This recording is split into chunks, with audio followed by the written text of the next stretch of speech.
This entire video has been shot on the brand new Nikon Z8. Dennis.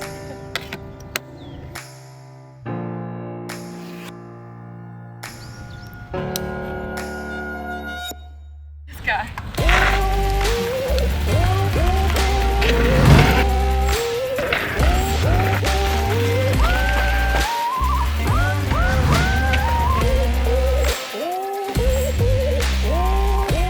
This is Nikon's most anticipated camera in years. Yeah, when the Z9 launched, a lot of people were excited to see that they're definitely coming to the party when it comes to all the latest and greatest technology in the industry. But not everybody wants that built-in battery grip. And this is where the Z8 is going to fill that gap. Because, as we know, in terms of the specs, it's pretty much a Z9. So as we know, the Z8 specs is quite identical to the Z9, but let's quickly run through them. We have a 45.7 stacked CMOS full frame sensor. We can shoot 20 frames per second in RAW, 30 in JPEG. There are more compression modes that will even go up to 60 and 120 frames, but those will be lower quality. You have 493 autofocus points with all the AI technology built into this unit, which will learn as you shoot. Now, this is quite a beefy unit when it comes to video specs. Yeah, the video specs are a little bit insane, but just a little headline. So you can do 8K up to 60p in NRAW. You can do 4K 60 in ProRes RAW, everything internally, of course. You can also do 8K 30 and 4K 120, 10-bit internally as well. And all the other specs Matt is going to dump onto the screen right now because there's no world in which I'm going to remember all of them. So let's talk a little bit about the body on the Z8, which we both really loved. Yeah. So first thing obvious, no built-in battery grip. So that will force you to shoot on the ENEL15C, which is the common pro battery. You also have a interesting tilt screen. Very. Right. I'm not sure what the correct word is for the screen. It is some sort of multi-angle tilting, futuristic technology, non-articulating screen. Yeah. Yep. Then we have, interestingly, two USB-C ports. So the one will give you power delivery and the other one will be your data transfer. Then you have your usual full HDMI, mic input, headphone output. And then in terms of the cards, that's quite a big change from the Z9. Yeah, indeed. So you have a single CF Express Type B and then an SD, where on the Z9 you had two CF Express cards on this unit. Everything else, though, is amazing. And I'm not even going to sugarcoat this. Look at it. It is, firstly, the sexiest mirrorless camera in production today. Why? Because this thing looks like an actual camera. It looks like we're going to do some work when we're shooting with this thing. And that's the sense that you get when you hold it as well. It fits beautifully. The grip is amazing. Where your thumb lands, absolutely perfect. The buttons, the dials, the layout of everything on this camera is bar none the best from any mirrorless camera currently in production, in my opinion, of course. You mentioned the articulation on the screen. I just want to say that the screen itself is actually really crisp, really clean, beautiful quality on the screen, and the same on the viewfinder. There was not a single moment where I thought that I needed more resolution, a faster refresh rate, anything like that. It was crisp and clean and just about perfect. So seeing that the Nikon Z8 is their perfect all-rounder, we went out to the Stellenbosch mountain bike park to go shoot Zandri Strydom, who is the Scott mountain bike ambassador, giving us the perfect opportunity to push this camera in all aspects of photography and video. Yeah, so we're going to start off with shooting some high-quality detailed shots of Zandri's mountain bike, and then some portraits, really seeing what the detail pickup is like on this stacked sensor. And the first thing I noticed was the sharpness was incredible. And the screen, like you said, it's so much detail in this LCD screen. You can literally pixel peep everything. Yeah, absolutely. On that detail front, you can really see the work that's gone in to taking this sensor up from what Nikon has delivered in the Z7 and Z7 II. And this feels like that true successor to like the D800 series of cameras. So you have that sensor that delivers that absolute sharpness and quality, color definition, like just the details that you get out of it, kind of lends it towards being a phenomenal studio camera, an amazing portrait camera, something that'll be perfect for shooting weddings, fashion shows, anything like that where you want that real detail. And that's kind of been missing in the lineup. Look, this camera is a lot more than that. But when you just look at that, like the detail that was picked up in some of those shots. So you'll see in some of them we used some external flash just to tint the model a little bit. You know, even when without that, just the natural light, the pickup on it and the rendition is some of the best that I've seen lately. It really is excellent. Now, back in the old days, when you had a camera that was high megapixel like the D850, you always had to sacrifice a little bit of speed. A lot of speed. But gone are those days. This guy shooting at 20 frames per second in RAW and 30 in JPEG is phenomenal. It is incredibly fast and probably my favorite and best Nikon ever in terms of tracking autofocus and locking on autofocus. Yeah, so though the stacked sensor doesn't have much to do with the quality of the images necessarily, it has a lot to do with how fast the information can be read off that sensor. And we shot a lot of bursts of our mountain biker coming straight at us, going diagonally, all of that kind of thing to test it out. And that is something where this stacked sensor really excels to me. And in terms of this AI autofocus technology that's in camera, hands down, one of Nikon's best. In terms of tracking autofocus, we were shooting, like you said, diagonally, where she was moving in and out of trees.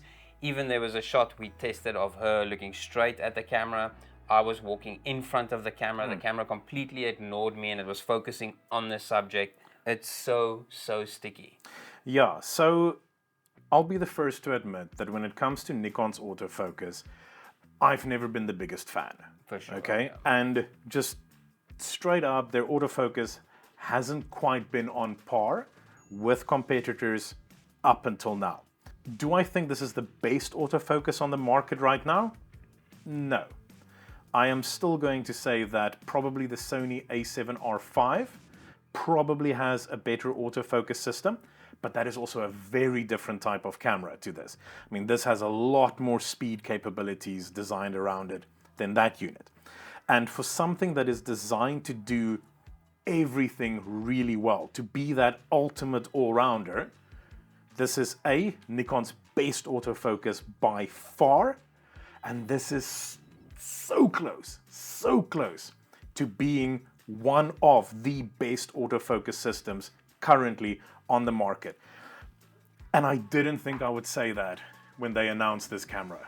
So before wrapping up stills, there's just two things I want to talk about quickly.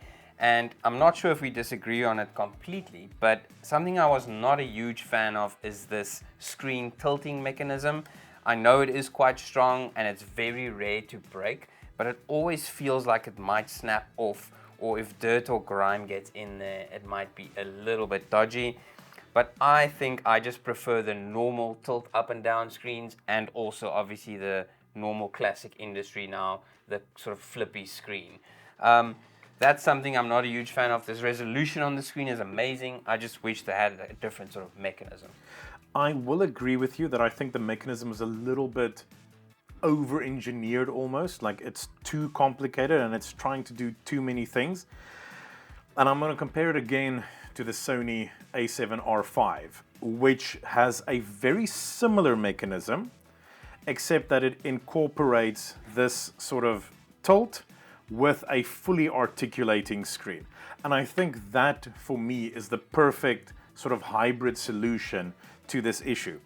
This does feel very solid, very robust, but to me, that is a little bit overcomplicated and over-engineered. Screen quality is amazing though, and yeah, look, it feels solid, But yeah, it could have been a little bit simpler, I think. The other point of concern with this camera was the battery life. So we had two cameras. We were shooting mostly the stills and Matt was doing the B-roll with the other Z8. And we took quite a lot of batteries with us. Yes. And it was for sure needed. I mean, we shot about 300, maybe 400 shots per battery. So that's probably one downfall of this camera, is that you will need to invest in a lot of batteries to sort of compensate for the extreme power that this camera needs. Yeah, and personally, I think most of that is maybe just software tweaking, because there's no real reason for it to be that hungry, because on the video front, it's actually perfectly on par. Getting like, what, an hour and a half to almost 2 hours per battery, which is very, very decent. So I think that stills thing is just a little bit of tweaking that needs to happen. Now, for years, Nikon has never really been the main brand when it comes to having a high-end video solution and high-end still solution. And this is where the Z8 is definitely filling in that gap, giving you wide range of selection of video formats, either shooting in NRAW, Apple ProRes, and also H.265, which we mostly shot on yesterday, just to have a little bit of better file management, and obviously also for the delivery for YouTube, making it a little bit easier. Of course, yeah. Yeah, so literally using this thing yesterday in terms of the video, okay? Image quality, excellent, okay? Color science coming out of it, just about perfect. The N-log that it shoots, lovely to grade, beautiful dynamic range on it, and surprisingly good highlight recovery, which is always nice to see in a log file, because a lot of them do kind of struggle with it. Now, you touched on the workflow aspect of it. Yes, they do have the in RAW that you're shooting your 8K in and that kind of thing. But simply put, we do not have an 8K workflow system. Something, silly just while testing it, shooting in that in RAW, in the 8K, we were filling a 128 gig CF Express card in sort of 2 or 3 minutes. Yeah, so it's not really a usable thing for us. And I feel like if you are somebody who's looking for an 8K solution right now, get a dedicated video camera for it. Like, those things are designed for it. This camera, it can do short little clips, but you are going to run into those limitations. And that's not a Z8 limitation. That is across the board. Shooting 8K, be it on the Sony A1 or the Canon R5, that's not really a feasible solution. So pretty much everything we shot was done in ProRes and in the H.265 compression. And it ran through our workflow beautifully, beautiful.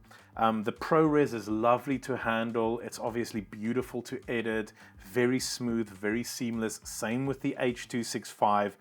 The quality that you get out of this thing is truly, truly excellent. And I was very surprised by how nice that N-log grades. I really loved the 120 frames per second, the slow-mo shots we did. It is so smooth and it is so sharp as well. It kept so much of the detail. In terms of overheating, we almost had zero issues yesterday. Nothing. We were shooting on a sort of a lukewarm day. It wasn't too hot, but no issues, no warning. Yeah. We even did some studio tests, and in the studio, we either ran out of space or we ran out of battery. Yeah, long before any overheating happened. And that's important in a camera like this, because you do want to be able to just run and gun continuously. And man, it's so encouraging that Nikon is going in this route and that they are now delivering a system that will stand toe to toe in video delivery with the Canon, with the Sony. It's great, man. Now, in video mode, the camera obviously needs more processing power, and sometimes cameras either sort of restrict or slow down their autofocus a little bit. But in this case, there was no issues. The AI tracking was still phenomenal. And another point to mention is the IBIS. Shooting handheld almost all of our shots the whole day, except for one when we did a gimbal tracking shot. But pretty much the whole day was shot no tripod, handheld. Yeah, absolutely. And on the IBIS, the other thing to mention here is that because it's a nice beefy body, it's actually really nice to shoot handheld video. It's got good weight behind it.